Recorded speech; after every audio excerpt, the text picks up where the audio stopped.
Olá, estamos de volta em mais um Em Debate da Federa RJ. Eu sou Adriana Nalesso, estou presidenta da federação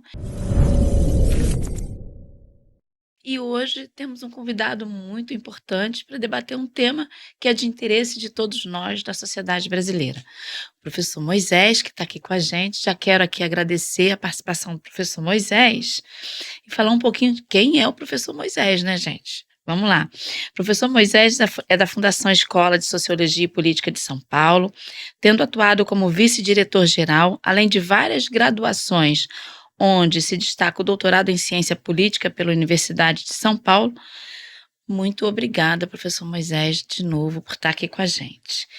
Queria que você fizesse inicialmente uma saudação para o nosso público. Olá a todos e todas, muito obrigado pelo convite. Vamos conversar um pouquinho sobre esse nosso sistema financeiro, né? Afinal, isso de alguma forma é importante para o país e a gente tem que discutir um pouco alguns aspectos que parecem técnicos, mas vale a pena a gente dissecar isso um pouquinho. Tá ótimo, muito obrigada. Então, como disse o professor Moisés, hoje a gente vai falar um pouquinho sobre o sistema financeiro nacional e qual é o impacto dele na nossa vida. Afinal de contas, todo mundo tem conta em banco, né, gente? Então, a gente tem que ficar por dentro do que está acontecendo para a gente aprender e, e se proteger. Bom, a regulamentação do sistema financeiro é um conjunto de leis, regras e diretrizes estabelecidas por órgãos governamentais e entidades reguladoras para controlar e supervisionar as atividades financeiras de instituições e indivíduos. O objetivo principal é garantir a estabilidade e a eficiência do sistema, protegendo o cliente de banco, o sistema de pagamentos e os segmentos produtivos. Professor Moisés, a gente vive hoje um sistema financeiro diferente, né? Tem diversos outros atores bancos digitais, fintechs, que atuam aí no sistema financeiro, Hum, mas que têm diferentes tratamentos, pelo que eu pude perceber aí no que eu li, no que eu estudei um pouquinho, uhum. diferentes tratamentos dados pelo Banco Central.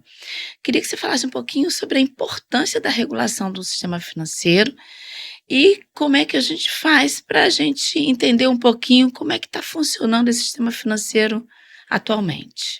Legal. Bom, qualquer sistema financeiro, ele é uma relação de confiança, né?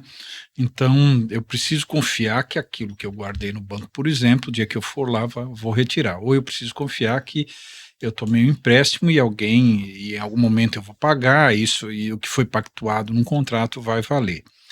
Por isso, ele é um sistema, uma espécie de concessão pública que tem que ter regulação. No caso específico do Brasil, a gente tem algumas especificidades. Primeiro, a gente tem talvez um dos bancos centrais mais jovens do mundo, né? O Banco Central Brasileiro foi criado especificamente no dia 31 de dezembro de 1964, não por acaso num regime autoritário, né? E foi criado ali com uma certa autonomia, mas com uma missão muito específica. Quer dizer, a missão do Banco Central do Brasil é zelar pela estabilidade monetária, basicamente só essa missão.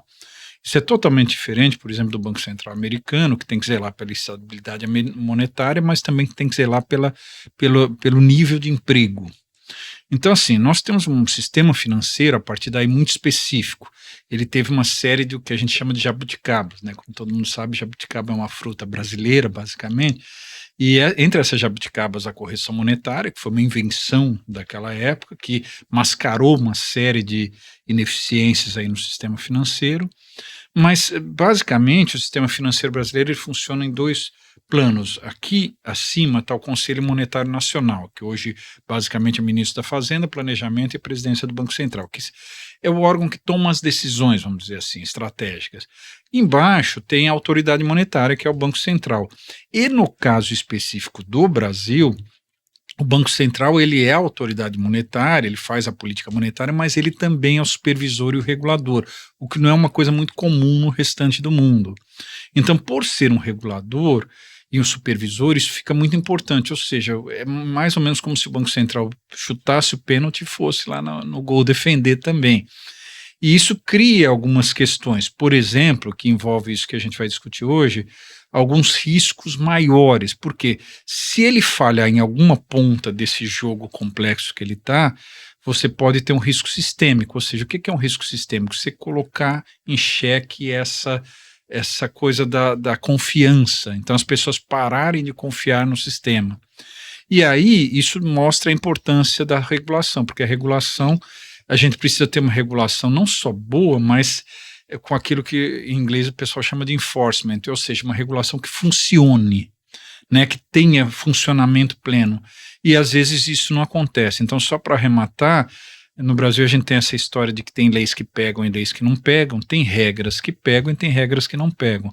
Por isso que a gente precisa estar sempre discutindo a regulação desse sistema tão complexo. Certo. Então a gente percebe hoje em dia que, bom, sob o argumento, né, em 2019 teve uma lei promulgada pelo governo anterior, que é a Lei da Liberdade Econômica, que aí permitiu aí que, sob o argumento de ter uma maior concorrência, para redução de juros, para facilitar o crédito e ampliar a bancarização, a gente percebe que tem várias instituições aí atuando, como, vou citar aqui alguns, né? Nubank, PagBank, Mercado Pago, são várias instituições atuando, concedendo crédito, abrindo contas. E eu queria entender um pouco melhor sobre isso. Queria que você falasse um pouquinho sobre isso. Essas instituições são bancos, elas têm as mesmas regras, têm que cumprir a mesma regra que um banco tradicional, por exemplo? Então, eu costumo dividir essa regulação em duas etapas, né? A gente tinha um sistema financeiro caótico há mais ou menos 40 anos atrás, e aí o Banco Central entra com, na verdade, impulsionado pela questão de ter o BIS, que é o Banco Central dos Bancos Centrais, o Banco da Basileia, começa a soltar regras para gestão de risco. E aí o Banco Central pega carona nisso e começa a tentar limpar o sistema, né? Nessa limpeza do sistema, que vai dos anos 1980 até mais ou menos os anos 2000, a gente tem uma série de bancos que somem. Por exemplo, a gente tem, quem tiver um pouco mais de tempo de vida lembra do Bamerindos, deve lembrar do próprio Banespa, que era um banco estadual, o próprio Banerj aqui no Rio. A gente tinha bancos como Cominde, uma série de bancos econômico, uma série de bancos que existiam e que não existem mais, né? O que aconteceu? Muitos desses bancos acabavam tendo problemas seríssimos de caixa, ou seja, não conseguiam fechar o caixa, iam para aquilo que no Banco Central a gente chama de operação de redesconto, ou seja, iam pedir dinheiro emprestado lá na boca do inferno, porque era muito caro esse dinheiro, e no fim não se sustentava. Então houve uma limpeza, vamos dizer assim, teve dois programas, um em 1996, que foi o PROER, outro em 1997, que foi o PROES, que deram, vamos dizer assim, tentaram limpar o sistema. Obviamente isso teve custos fiscais para o país também. Bom, aí essa que eu chamo a fase da rigidez, ou seja, eles tentaram limpar o sistema, né? Quando chega em 2008, o mundo tem aquele solavanco, né, da crise de 2008, que foi uma crise basicamente bancária, uma crise de hipoteca nos Estados Unidos, quebrar alguns bancos, o próprio Citibank chegou a quebrar, mas o governo socorreu, outros bancos como Lehman Brothers, por exemplo, sumiram do mapa, né? E aí o Banco Central aqui teve uma luz, assim, puxa, nós não sofremos nada com isso, então assim, o serviço sujo estava feito. Bom, então como é que nós vamos atuar da década de 2010 para frente? Aumentando a competitividade do sistema, ou seja, entra na cabeça do Banco Central a ideia de que se aumentasse a competitividade, ou seja, pusesse mais atores no sistema, mais instituições financeiras, isso deveria levar a uma queda dos spreads, uma queda da taxa de juros, maior obtenção de crédito pela população, maior bancarização, quer dizer, ficaríamos num mundo maravilhoso. E aí começa essa fase que você acabou de falar, que é a fase deles aumentarem os players no sistema, né? Aumentarem os jogadores no sistema. E aí a gente tem, em geral, aqueles bancos tradicionais, né, que a gente conhece, Banco do Brasil, Caixa Federal, Itaú, Bradesco, Santander, enfim, os bancos mais tradicionais, e começa a aparecer uma série de pequenas instituições. Algumas dessas eram corretoras, distribuidoras, enfim. Acontece que aí, nessa virada dessas leis aí final dos anos 2010, começa a aparecer a coisa de vamos permitir sociedades de pagamento, sociedades de crédito, porque começa a haver uma disponibilização muito forte de tecnologia, principalmente da chamada inteligência artificial, e aí começa a se buscar uma entrada de novos players no sistema, principalmente instituições que tivessem, por exemplo, aliando tecnologia com a questão financeira. E aí, Adriana, começa a ficar fácil criar um banco. Antigamente, criar um banco você tinha que ter muito dinheiro. Hoje, em tese, qualquer pessoa cria uma startup, né? E isso pode virar uma instituição financeira. A grande questão, e que cria um risco que talvez a gente fale um pouco aqui à frente, é que houve um boom, né? A gente não sabe nem a própria BFintex, que é a Associação Brasileira das Fintechs, tem números que às vezes não coincidem. A gente fala em 500 fintechs mais ou menos atuando, tem gente que fala em 700. O que a gente sabe é que o Brasil é o campeão de fintechs aqui na região e tal, mas muitas dessas empresas, a gente citou os grandes, né? O Nubank, Mercado Pago, enfim, mas tem muitas que são pequenas e que a gente não sabe exatamente a que servem, essa que é a verdade. Então isso cria no sistema alguma coisa que a gente começa a ficar com medo, porque algumas delas talvez se prestem a algumas atividades, vamos dizer assim, heterodoxas, né? Então eu acho que é aí que entra a questão da regulação e da supervisão, porque o Banco Central, que é uma instituição, é uma instituição pública e as pessoas entram ali por concurso, então ele não deve ter braço, mesmo com toda a tecnologia, para fiscalizar todo esse sistema. E aí a gente começa a ter problemas. Perfeito. Então, gente, ó, o que a gente está abordando aqui? Tem instituições atuando no sistema financeiro, não é? Mas que não tem a mesma regulamentação de um banco tradicional, vou chamar de tradicional, como o professor falou. E usam a palavra banco, mas não estão enquadradas. O CNPJ dela não é um CNPJ de banco, não é isso, professor? Não é um CNPJ de banco. E aí você tem algumas instituições, vou citar uma, né? Nubank, por exemplo, né? Não é banco, né? Nubank tem 6 CNPJs, se eu não me engano. Não vou falar os 6, mas um deles é uma instituição de pagamento e o outro é uma financeira, certo?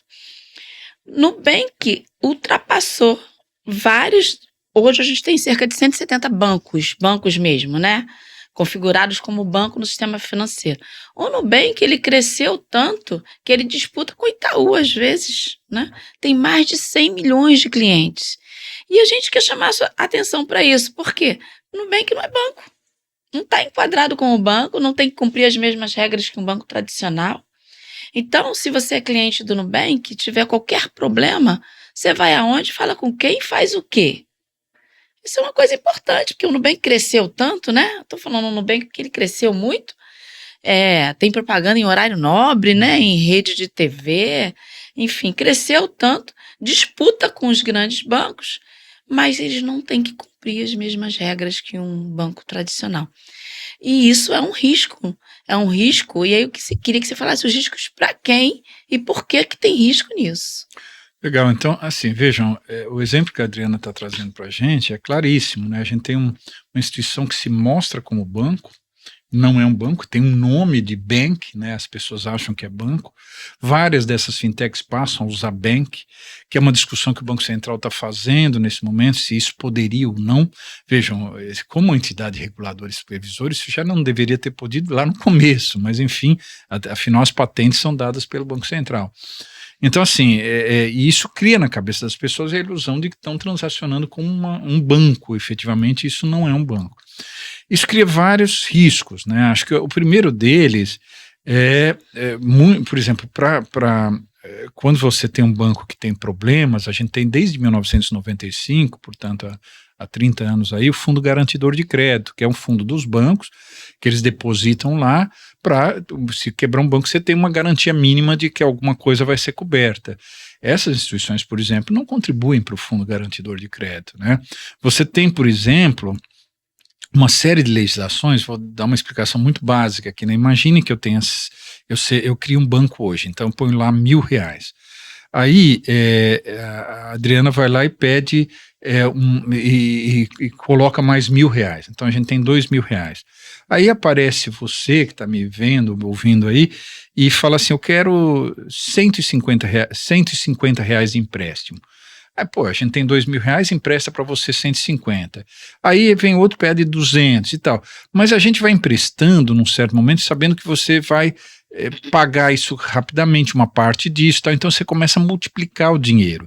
O que o Banco Central, qualquer Banco Central faz? Para que não se multiplique muito esses R$ 2.000, eles virem 100 mil, um dinheiro escritural, que não é mais um dinheiro físico, ele põe lá depósitos compulsórios, ou seja, você é obrigado a pôr parte desse dinheiro no Banco Central. E vejam, isso vira políticas públicas. Por exemplo, depósito à vista vira crédito rural, o depósito a prazo, por exemplo, a poupança vira crédito habitacional e tal. Acontece que para esses caras também não tem isso, né? E aí você começa a ver, por exemplo, impostos, contribuição social sobre lucro líquido é muito menor para eles. Então a gente começa a perceber o seguinte: enquadramento, não só em Basileia, mas todo enquadramento na Open Finance agora, que é outra questão, envolve inclusive lei de proteção de dados, porque a ideia é assim: eu posso chegar lá e falar, agora meus dados são abertos, qualquer instituição pode pegar, mas isso, vejam gente, a XP, que é uma corretora, recentemente admitiu que vazaram dados na XP. Quer dizer, então se começa a vazar os teus dados da sua vida financeira, veja, entre os bancos tem a lei de sigilo bancário, que é antiga, e que é obrigatório garantir o sigilo. Agora você começa a ter um monte de players que não seguem essas regras, então você começa a ter riscos, mas eu acho que o risco maior o que você falou, por exemplo, você tem instituições como o Nubank, por exemplo, tem 100 milhões de clientes. Veja, num país de 200 milhões de habitantes, eles têm 100 milhões de clientes. Esses 100 milhões de clientes, eles começam a alavancar. Por exemplo, você tem lá um garoto ou uma garota que tem 20 anos, está estagiando, ganha R$ 1.000 por mês, eles falam assim: já te dou uma espécie de cheque especial de 2.000 e já te dou um crédito de 20 mil. Peraí, você está começando a endividar pessoas que têm muita dificuldade ou seja, você começa a alavancar a carteira, ok, isso é um risco difuso, mas por 100 milhões de pessoas isso pode virar um grande risco, né? Com instituições que têm muito menos regramento do que as outras. Então você começa a pensar, poxa, isso pode criar um risco sistêmico, ou seja, um risco para o sistema, lembrando que o sistema vive da confiança, né? Então assim, a gente começa a olhar, se você fala que tem 700 empresas fazendo isso, 500 que sejam, a gente começa a ver o tamanho desse risco, né? E a população que está do outro lado não percebe, mas você pode estar muito mais suscetível a fraudes, por exemplo, porque, vejam, se você tem instituições pouco regradas, e a ideia original do Banco Central era essa: vamos ser pouco regrados para criar competitividade. Agora, guardem isso, né? Não criou a competitividade, não baixou juros, não aumentou o crédito, quer dizer, tudo que se imaginava não aconteceu, e a gente está com um abacaxi aí na mão. Perfeito. Bom, eu sei que é um assunto difícil, né, gente? Mas a gente tem que entender um pouquinho, afinal de contas, trabalhador não tem muito dinheiro não, né, professor Moisés? E não pode arriscar não. Então, assim, a gente tem que ter muito cuidado. Esse bate-papo aqui, ele é super importante para a gente entender essa lógica e os riscos que a gente hoje está vivendo, porque é isso. Então, pelo que o professor Moisés nos falou aqui, se o Nubank quebra hoje, alguém vai pagar essa conta, né? E quem vai pagar? Geralmente são os governos que pagam, né, o professor Moisés? Porque lá nos Estados Unidos, inclusive, quando teve o problema da crise de 2008, foi o governo americano que socorreu, não sei precisar, mas me parece que foram 3 trilhões de dólares para não quebrar o sistema financeiro. Então é uma coisa muito séria.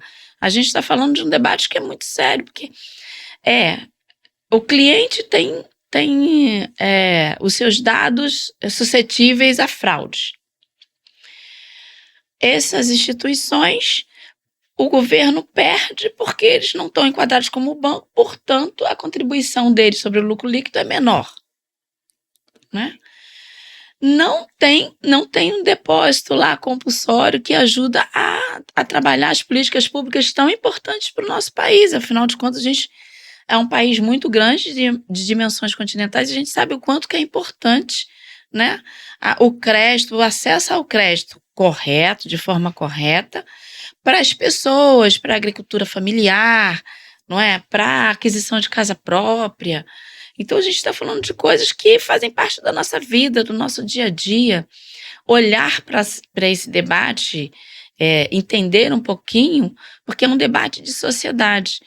E aí, professor Moisés, tá, a gente identificou que tem risco, né? Quais os caminhos que a gente está trilhando para a gente tentar conseguir avançar num debate? Sei que nós fizemos uma audiência pública na Alerj do Rio de Janeiro, né?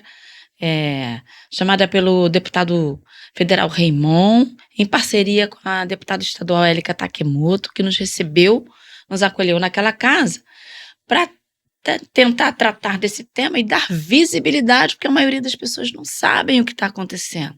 Não sabem, pela facilidade, vai lá e abre a conta, porque é tão fácil, pega o celular, vai lá, abre a conta.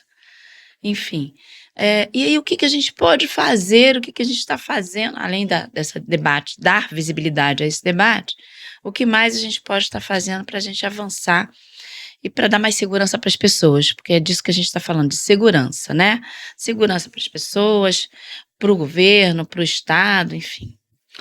Então, eu acho que a primeira coisa é um pouco isso que a gente está fazendo aqui, né? Vamos conscientizar as pessoas que existe, claro que não é nenhuma carnificina, as coisas estão relativamente seguras, mas existe esse tipo de risco porque precisa ter um pouco mais de regulação sobre o sistema, né? Vejam, gente, a regulação no Brasil, ela começa fortemente nessa área do que a gente chama de compliance, ou seja, conformidade para gestão de risco, por volta de 1996, 97, quer dizer, mais ou menos 30 anos atrás. O que começa a acontecer agora é que talvez você precise revisar um pouco isso, dado que você tem, ninguém aqui necessariamente é contra a tecnologia, não é isso, mas a gente sabe também que tecnologia pode fazer coisas, né, e a gente precisa tomar um cuidado. Eu vou dar um exemplo simples, né, por exemplo, se eu perguntar para a inteligência artificial, entendam, claro, é um exemplo hipotético, né, olha, eu tenho aqui do meu lado uma escola cheia de crianças e elas fazem muito barulho na hora que eu estou meditando, tá? Ela pode falar, olha, uma solução é matar todas as crianças, isso é uma solução, mas não é a melhor solução, né? Então, assim, obviamente que com a tecnologia, com o avanço da tecnologia, a gente tem que tomar certos cuidados, e aí eu acho que a primeira coisa é conscientizar as pessoas, ok, tem muita coisa sendo proporcionada, mas um pouco de cuidado com isso, né? Segundo, a gente precisa convencer o regulador, e estamos fazendo gestões junto ao regulador, junto ao governo, enfim, no sentido de que precisa apertar um pouco mais o cerco, né? Eu lembro que quando começaram as fintechs, há mais ou menos uns 12, 13 anos, eu lembro que a gente teve uma conversa, num hotel, uma conversa pública, e a pessoa do regulador falava assim, nós somos o jacaré de boca aberta e estamos aguardando, a hora que eles fizerem qualquer coisa errada, a gente fecha a mandíbula do jacaré, mas está demorando para fechar a mandíbula do jacaré, né? Então, a gente precisa ter um pouco mais de regulação para que, é simples, se tem cara de banco, se tem jeito de banco, se fala como banco e trabalha como banco, é banco, né? Então precisa ser regulado como banco. Eu acho que essa é a segunda questão, a gente precisa fazer várias gestões para que essa coisa aumente um pouco a regulação. E terceiro, eu acho que separar o joio do trigo. É claro que tem várias dessas fintechs, dessas empresas que são sérias e tal, mas tem muita coisa que surgiu, vou dar só um exemplo, né? Nesse episódio ruidoso do rapaz que foi morto no aeroporto de Guarulhos, que era o tal do delator do PCC, duas das pessoas envolvidas, que eram policiais civis, tinham uma fintech, que apresentavam como banco, né? Então, assim, começa a aparecer supostos bancos que fazem esquemas de lavagem de dinheiro, bancos ligados a instituições religiosas com desvios de recursos e tal. Então, ok, isso também pode acontecer no sistema tradicional? Pode, mas se acontecer, é muito rápido, até por conta dessa confiança no sistema, que o Banco Central ele tem o controle da conta de reserva bancária e ele rapidamente precisa agir. No caso dessas instituições, a gente tem dúvidas. Então, assim, eu acho que precisa se separar o joio do trigo. A gente precisa saber o que é sério, o que pode ajudar o sistema, o que pode ajudar as pessoas a se bancarizar, o que é bom. É como o Pix, por exemplo. O Pix é um mecanismo interessante, todo mundo usa e tal. Agora, tem que ter cuidado. O ano passado aumentou 70%, o número de fraudes no Pix aumentaram 70%. Quer dizer, então a gente precisa ter um pouco de cuidado com essas coisas. Não é vamos acabar com a tecnologia, não é nada disso. Vamos ter cuidado e vamos fazer com que essa coisa funcione como deve funcionar, ou seja, regulada e supervisionada. Perfeito, o que a gente está dizendo. Então, que a gente precisa ter assimetria, né, nas diretrizes para dar mais segurança às pessoas. E, e falando em segurança, e agora eu vou abordar um tema, gente, que diz respeito diretamente à nossa categoria, que é a categoria bancária, né? A gente faço algumas reuniões em agência, sabe, professor Moisés? E você está vendo, né? Os bancos tradicionais estão se adequando a essa realidade e se não tiver essa regulamentação, provavelmente esses bancos vão criar mecanismos já estão, inclusive, criando empresas, né? Atuando para se adequar a essa nova realidade, porque se paga menos imposto, né? Você não precisa ter agência física, né? Facilita muito. Então, a gente está vivendo um momento de intensas transformações em função dessas novas tecnologias. A categoria bancária ela é muito impactada por isso. Né? Então, você tem fechamento de agências, demissões de bancários. E aí, às vezes, eu, em algumas reuniões, os bancários perguntam: Adriana, o emprego bancário está acabando? E eu falo: não, ele não está acabando, ele está se deslocando para a precarização, o que é muito ruim. Né? Porque, por exemplo, no Nubank, ele tem 8 mil funcionários e 100 milhões de clientes. Como que 8 mil funcionários que não são bancários, que não têm os mesmos direitos da categoria bancária, vão dar conta de 100 milhões de clientes? Quando a gente olha no rol de reclamações lá dos PROCONs, a gente percebe claramente que essas instituições, elas são a maioria das instituições que tem um maior número de reclamações. Não à toa, né? Porque como você vai dar conta de cuidar de 100 milhões de clientes com 8 mil funcionários? Que nem funcionários são, que muitas das vezes são profissionais autônomos, né? Não tem nem vínculo direto. Então, é um debate que a gente trata do emprego mesmo, né? Do emprego bancário, porque é isso, o emprego bancário não está acabando, está se deslocando para a precarização. Mas tem uma coisa que é super importante: quando você vai num banco tradicional ser atendido por um bancário e tem vínculo direto com aquele banco, o banco ele responde, né? Por qualquer coisa que aconteça. Nesse caso, não, que você surge novos atores atuando no sistema financeiro, como profissionais autônomos, sem vínculo nenhum, onde ele tem acesso a todas as suas informações financeiras e qual é a segurança que o cliente tem. Então, você falou aí das fraudes, das situações que podem ocorrer, que já estão ocorrendo, inclusive. Queria que você abordasse isso também, porque, como eu estou dizendo, gente, esse é um debate de sociedade, né? Não é um debate só da categoria bancária. É claro que a gente está preocupada, a gente é uma federação dos trabalhadores do ramo financeiro, a gente tem preocupação com o nível de emprego na categoria bancária, até porque a categoria bancária somos 420 mil no país inteiro. Tiramos como estratégia fazer audiências públicas em todo o território nacional, professor Moisés. Então, já fizemos no Rio, queremos fazer em todo o território para dar visibilidade a isso. Mas eu queria que você abordasse isso, porque se você vai ser um banco e tem aquela relação, vínculo direto, fala um pouquinho mais sobre essa segurança, sabe? Ou insegurança, né? Melhor dizendo, que esses clientes estão passando. Pois eu fiquei lembrando enquanto você falava, né? Em 1971, meu pai era bancário de um banco chamado Nacional Brasileiro. Ele era caixa executivo, uma função que eu acho que nem existe mais. Mas eu lembro que ele falava assim para mim, eu era moleque, tá? Ele falava assim: filho, o banco sou eu. Né? Ele lá como caixa executivo, ele se responsabilizava por quase tudo. Estava escrito na testa dele que o banco era ele, né?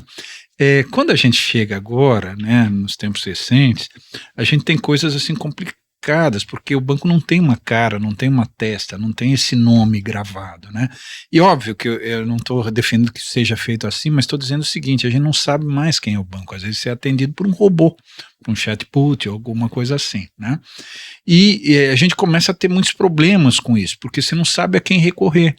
A grande questão é um pouco essa, né? Eu sou de uma geração, eu estive vendo uma pesquisa recente da Febraban de 2024, que 50% das pessoas com a minha idade, por exemplo, ainda preferem ter algum vínculo com uma agência bancária, ou seja, a gente quer, por exemplo, se você tem um problema, você quer ter um rosto, você quer ter uma pessoa, você quer se dirigir a alguém, isso não está acontecendo. Então, assim, eu acho que a gente precisa rever um pouco isso, porque, veja, se você tem 100 milhões de pessoas, se você tiver algum problema sistêmico, imagine que um dia dê uma pane no sistema do Nubank. As pessoas vão procurar o que e aonde, né? Elas vão ficar desalentadas, e aí, como você falou sobre o caso do Banco Central americano, veja, o socorro nos Estados Unidos foi alguma coisa dessa ordem, 3 trilhões de dólares, vejam, gente, isso é o PIB brasileiro. Né, é alguma coisa próxima do PIB brasileiro. Então você está falando assim, puxa, se a coisa estoura, você cria uma coisa do tamanho de uma economia do Brasil, um problema do tamanho de uma economia do Brasil. Quando você tem uma situação desse tipo, você tem duas coisas. Uma que a gente chama em inglês de moral hazard, né, que é o risco moral, que é assim, ok, se ele quebrou e você socorreu, eu também vou arriscar mais, porque você vai socorrer também. Ou seja, quem paga a conta ao final e ao cabo somos nós, os contribuintes, as pessoas que estão aí, os cidadãos e cidadãs em geral. Essa é a primeira coisa. A segunda é o que a gente vem falando, né? Vão aumentando as fraudes, vão aumentando os problemas e a gente não sabe muito a quem recorrer, porque as fraudes vão ficando cada vez mais sofisticadas. Vou dar só um exemplo. Há uns 2 ou 3 meses me liga um sujeito falando, eu sou de uma corretora ligada a uma outra corretora maior, conhecida, e queria saber se você quer aplicar um dinheiro aqui com a gente e tal. Eu falei, mas espera aí, como é que você sabe quem eu sou, de onde você... Ele falou, não, tudo respeita a LGPD, tudo respeita a Lei Geral de Proteção de Dados. Eu sei quanto você tem no banco tal, tal. Eu falei, mas peraí, se você sabe quanto eu tenho no banco tal e você não é um banco, você não está respeitando nem a LGPD, nem a Lei de Sigilo Bancário. Ele falou, não, mas eu vou te mandar uns folders nossos. Eu falei, não, cara, acabou aqui a nossa relação. Eu sou aposentado pelo INSS, eu recebo ligações quase todos os dias dizendo, olha, você tem um crédito ou você tem alguma coisa feita aqui no Banco do Brasil, uma compra, não sei o quê. Veja, gente, as fraudes vão aumentando, as chamadas engenharias sociais e tal. Veja, se isso não for coibido, se a gente não começar a mostrar para as pessoas que essas coisas aumentaram, que as pessoas precisam ser cuidadosas, a gente vai ter uma porção de fraudes que a gente fala assim, o banco paga, mas o fim e ao cabo, quem paga é a viúva, somos nós, enfim, né? É o erário. E aí a gente precisa ter cuidado. E eu acho que mais do que isso, além de tudo isso, como a gente comentou no começo, os bancos têm um papel social, quer dizer, eles precisam investir parte desses ganhos, que são estratosféricos, tem banco tendo lucro de 40 bilhões, gente, não é pouca coisa, né? Precisa reinvestir isso um pouco na sociedade, por isso que essa é uma discussão da sociedade. E a gente precisa fazer a pergunta, está sendo investido, está sendo... parte dessa grana está sendo direcionada para o desenvolvimento do país? Eu acho que essa é a grande pergunta a ser feita. Perfeito. Bom, então todo mundo perde nessa história, na verdade, pelo que eu estou vendo aqui, né? E a corda sempre arrebenta do lado mais fraco, gente. A gente conhece bem esse ditado, né? Porque é assim que funciona. É isso mais ou menos que o professor Moisés está falando para a gente. Olha, se tiver um problema, a corda vai arrebentar do lado do mais fraco, que somos nós.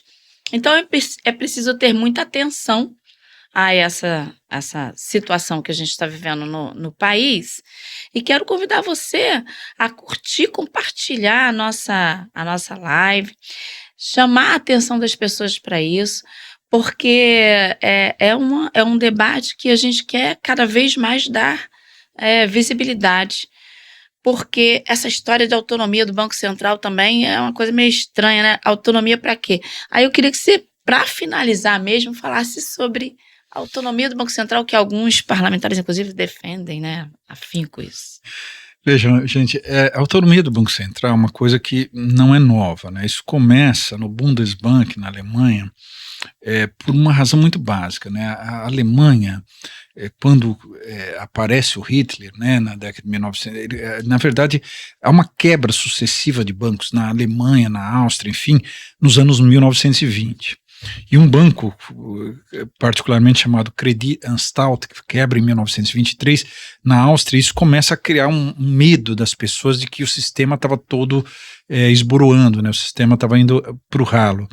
E muita gente atribui o nazismo justamente a crise econômica oriunda da quebra de bancos, ou seja, a gente teria tido uma quebra muito grande de bancos, as pessoas desacorçoadas teriam dado vazão a uma figura como Hitler. E isso fez com que na Alemanha se criasse um banco central, que era o Bundesbank, autônomo, ou seja, ele se tornou totalmente autônomo. Na verdade, é chamado de independente. Ele tem veto, no caso da Alemanha, sobre a política fiscal. Então, assim, existem vários graus de autonomia, desde a autonomia operacional, ou seja, olha, ele tem um orçamento, ele é uma autarquia um pouco apartada que tem um orçamento, às vezes é até necessário, porque eles precisam ter uma certa autonomia para realizar certas questões, para não sofrer certas pressões. No entanto, tem vários tipos de autonomia, né? O Banco Central Brasileiro, ele foi criado lá na Lei 4595 em 64 como um Banco Central autônomo, mas depois ele foi sendo eivado de interesses e tal. Eu vou dar só um exemplo, o Roberto Campos, no famoso livro de memórias dele, Lanterna na Popa, ele fala assim, quando eu fui trocar o presidente, quando o Costa e Silva assumiu, ele falou para mim assim, olha, eu vou trocar o presidente do Banco Central. Eu falei, não, mas ele é o guardião da moeda, o Banco Central autônomo. Ele falou, o guardião da moeda sou eu, o Costa e Silva teria falado para o Roberto Campos. Quer dizer, a gente começa a ter uma série de mesclas aí. E aí vem em 2021 e se faz uma lei para conceder a autonomia do Banco Central. Só que essa lei ficou, no mínimo, um pouco embaçada. Nós não sabemos muito bem que tipo de autonomia, porque agora se fala também, vai se votar autonomia financeira, orçamentária, autonomia de pessoal e tal. O que se fez, na verdade, num primeiro momento, foi um descasamento entre mandatos, ou seja, por isso que o Lula nomeou o Galípolo agora em dezembro, trabalhou um pedaço com o presidente nomeado por outro, como é o Banco Central americano também. Agora, lembrando, né, isso em si não é o grande problema. O problema, assim, quando a gente fala autonomia para quê, isso não está muito claro ainda, é que, por exemplo, nos Estados Unidos também tem esse descasamento, mas volto a insistir, o Banco Central é obrigado a perseguir a meta inflacionária e perseguir a meta de emprego. E aqui não, né? Então, assim, a gente fala autonomia exatamente para quê? Né? Autonomia para deixar as taxas estratosféricas, a Selic e tal. Então a gente precisa ter um debate um pouco maior sobre isso. Afinal, vejam, eles prestam contas à população. Afinal, o Banco Central é uma instituição pública, né? E a gente precisa o tempo inteiro saber o que está sendo feito ali. Não pode haver essa ideia que é muito típica do insulamento burocrático, de que os técnicos sabem tanto que podem fazer o que quiser. Não, eles estão sujeitos a uma sociedade e ao controle dessa sociedade. Então, assim, só para finalizar, o Platão na República, ele tem uma frase muito interessante, ele fala assim, quem custodia os custódios? Ou seja, quem controla os controladores? Se o Banco Central é controlador, é supervisor, é regulador, a sociedade precisa supervisionar e regular o Banco Central. Perfeito. Muito bom. Estamos chegando ao fim de mais um podcast da Federa RJ em debate com você. Novamente quero convidar a todas, todos e todes a compartilhar o nosso podcast, a curtir, a comentar e também sugerir. Você pode sugerir temas para a gente trazer aqui para o nosso debate.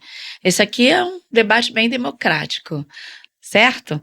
E quero pedir para o professor Moisés fazer as suas considerações finais e já agradecer a você por estar nos assistindo e a gente conta com você sempre, viu? Fica com a gente, professor Moisés.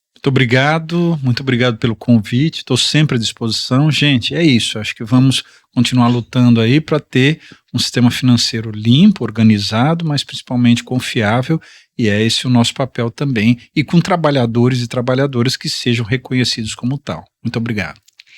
Obrigada, professor Moisés. A gente se vê em breve em um novo podcast. Conto com vocês. Curte, compartilha e comenta, gente. Bora!